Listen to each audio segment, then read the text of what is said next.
y a pas longtemps, j'ai lu un livre. C'était Le Journal d'Anne France de Romain Guérin. Il s'agit donc d'un roman et je vais tout faire pour ne rien dévoiler de trop important si jamais il vous prenait l'envie de le lire. Le livre est d'ailleurs préfacé par un certain Jean Raspail, auteur du célèbre roman Le Camp des Saints, dont je vous parlerai forcément un jour sur cette chaîne. Alors avant de commencer, je vous rappelle que vous pouvez mettre un pouce, vous abonner si c'est pas déjà fait et me soutenir sur Tipeee si vous aimez mon travail.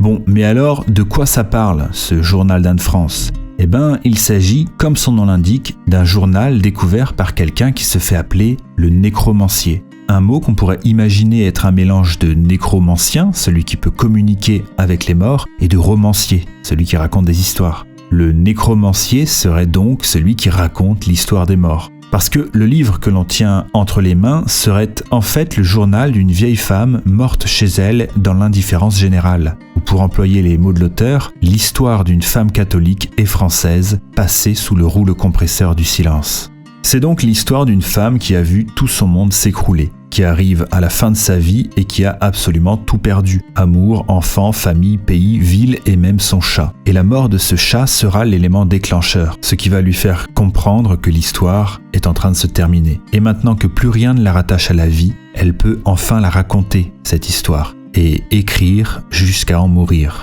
Anne France est une femme qui se réclame du peuple, des valeurs traditionnelles et d'une époque où certes tous les hommes ne savaient pas lire et écrire, mais où ils savaient chanter. C'est donc une femme d'un autre temps dont la plupart des idées choqueraient beaucoup de nos contemporains. Elle considère l'avortement comme un crime, elle est contre le mariage gay, regrette la mort des valeurs, de la religion et même de la simple possibilité de croire. Elle dit à un moment « Ce n'est pas Dieu qui est mort, c'est le sait-on jamais qui a disparu ». On retrouve aussi tout le long du livre pas mal de références à des figures chères aux droitards. D'ailleurs, le journal commence le jour du suicide de Dominique Vénère à la cathédrale de Notre-Dame de Paris. Un geste à propos duquel Anne France nous dit « Le suicide comme symbole d'espoir et comme propédeutique à la lutte, je n'y crois pas trop ». Ou bien l'inventeur du terme de grand R, Renaud Camus, à propos duquel elle dit qu'il lui paraît être, je cite, « une sorte de nombriliste homosexuel faussement précieux ». Ou encore Michel Onfray, dont elle dit que c'est un philosophe qui a, je cite, une très jolie plume quand il parle d'autre chose que de philosophie. Alors ici, on sent bien que Romain Guérin, l'auteur, utilise son roman pour y insérer des figures qui lui parlent à lui personnellement. Mais d'une manière générale, il faut reconnaître que c'est assez prodigieux d'écrire les pensées d'une vieille dame quand on est soi-même un homme et parvenir à être crédible. Le journal commence donc le 21 mai 2013 et se termine le 12 juin de la même année. Et comme si ce n'était pas suffisant, la vieille dame est atteinte de la maladie de Parkinson. Il lui est donc impossible de tenir un stylo et elle n'a pas d'autre choix que d'écrire sur un clavier d'ordinateur. Chaque mot écrit est donc une torture et nous fait ressentir à quel point son agonie a dû être longue. Et tout le long du roman, elle sent la mort arriver, cette petite bête qui monte. On imagine donc qu'un sentiment très pesant devait régner dans cette petite pièce. Et pourtant, toute plongée qu'elle est dans ses souvenirs, c'est plutôt une sensation de douce et agréable nostalgie qui se dégage de ce journal. La nostalgie, ce sentiment si particulier qui est aussi douloureux qu'il est beau. C'est une femme qui a perdu les deux êtres qui lui étaient les plus chers à la guerre, son amant et père de ses enfants durant la Deuxième Guerre mondiale, et puis son fils pendant la guerre d'Algérie.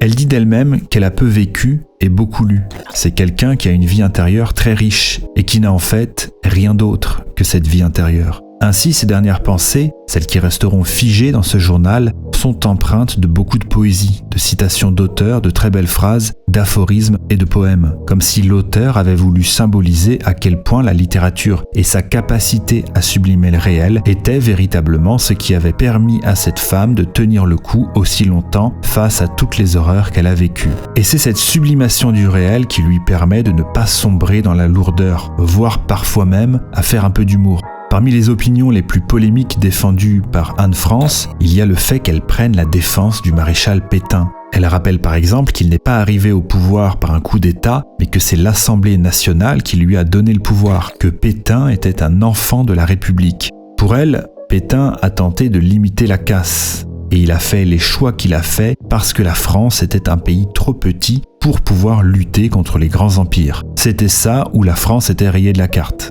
Et comme elle le dit, tel un feu étrange, plus ce drame s'éloigne et plus il devient brûlant. Surtout, tout ce drame est jugé à l'abri du confort moderne, loin de l'ambiance chaotique de la guerre. C'est un peuple pourri gâté qui se permet de juger ses ancêtres qui ont connu les pires souffrances qui soient, alors qu'eux ne connaissent que le confort et la prospérité. Ce qu'elle remarque, c'est aussi qu'on en veut plus à la France et à Pétain qu'à l'Allemagne et aux nazis qui ont soumis le pays. Pour elle, c'est comme blâmer la femme violée qui cesse de se défendre, ou alors condamner la femme qui a dû sacrifier un de ses enfants pour ne pas perdre tous les autres, plutôt que de condamner le criminel qui l'a mise dans cette situation. Et le titre même du roman va peut-être dans ce sens-là d'ailleurs. On ne peut pas lire ce titre, Le journal d'Anne France, sans que ça nous évoque le journal d'Anne Frank. Et il faut certainement y voir une référence, une manière d'offrir un autre point de vue sur cette période sombre, l'autre face d'une même pièce. Parce qu'après la guerre, Anne France est tondue par les communistes. Après qu'une rumeur ait commencé à se propager, elle aurait eu son fils avec un Allemand. Ce qui est non seulement faux, mais elle a surtout eu son fils avec un résistant. Et elle dénonce ces lâches de communistes qui se sont improvisés héros à la dernière minute et qui ont dû inventer un ennemi une fois qu'il n'y en avait plus. Une attitude qu'on retrouve aujourd'hui encore chez une certaine partie de l'extrême gauche. Mais ce qui fonctionne le mieux dans ce roman, c'est vraiment son style. C'est un style qui a quelque chose de désuet, de démodé, de dépassé même. C'est, on peut le dire,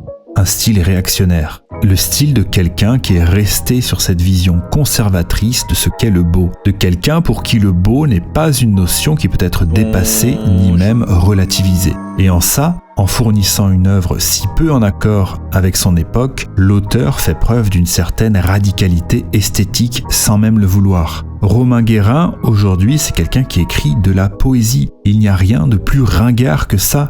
Et il n'écrit pas de la poésie contemporaine. Cinglés, on est tous des cinglés ici. On a dans nos têtes les fions, derrière vagin juteux des filles. Rien d'autre, non, rien d'autre. Il écrit de la poésie qui cherche à toucher les gens, avec des rimes et des formes classiques. Bref, il pratique un art d'un autre temps, et c'est ça qui fait sa radicalité. Tout le long du roman, il va d'ailleurs citer énormément d'auteurs. Comme si la passion pour la littérature était non seulement le seul héritage familial dont Anne France disposait, mais aussi et surtout le seul patrimoine culturel que les Français d'aujourd'hui peuvent conserver de leur passé. Anne France est quelqu'un qui rejette les concepts. Elle est dans une relation pure, directe et charnelle avec la littérature. Elle dit à un moment « J'ai beaucoup de mal avec les idées. L'abstraction me grise et m'ennuie. Pour moi, les idées ce sont des miettes de la vérité que Dieu nous a laissées, les débris de celles que nous avons brisées par notre chute du Jardin d'Éden. » Elle est dans la sensibilité pure. Elle rapporte d'ailleurs une très jolie phrase que sa mère disait à son sujet quand elle était enfant. Elle a la peau du cœur qui lui recouvre tout le corps. Anne France et Romain Guérin à travers elle font partie de ceux qui refusent de dire que la beauté n'existe pas. Et ils le refusent à tel point que s'il était vrai qu'elle n'existait pas, alors ils feraient tout pour l'inventer. Et cette beauté, elle l'exprime à travers une poésie naïve, ce qui n'a rien de péjoratif d'ailleurs, parce qu'il n'y a qu'avec une certaine forme de naïveté qu'on peut conserver la capacité de s'émerveiller. En fait, ce journal d'Anne France, c'est un aperçu de tout ce que ces vieilles dames à qui on ne prend jamais la peine de parler ont à dire. C'est un aperçu de tous ceux à côté de quoi nous passons en les ignorant. Ces vieilles et ces vieux qui ont tant vécu que la vie les a rendus trop humbles pour exprimer leur douleur de voir le monde qu'ils ont aimé disparaître et qui souffrent, pour ceux qui restent, de se dire qu'ils ne le connaîtront jamais, que leurs descendants devront se contenter d'un monde artificiel, dénué de toute valeur, d'espoir et même de la simple possibilité de croire.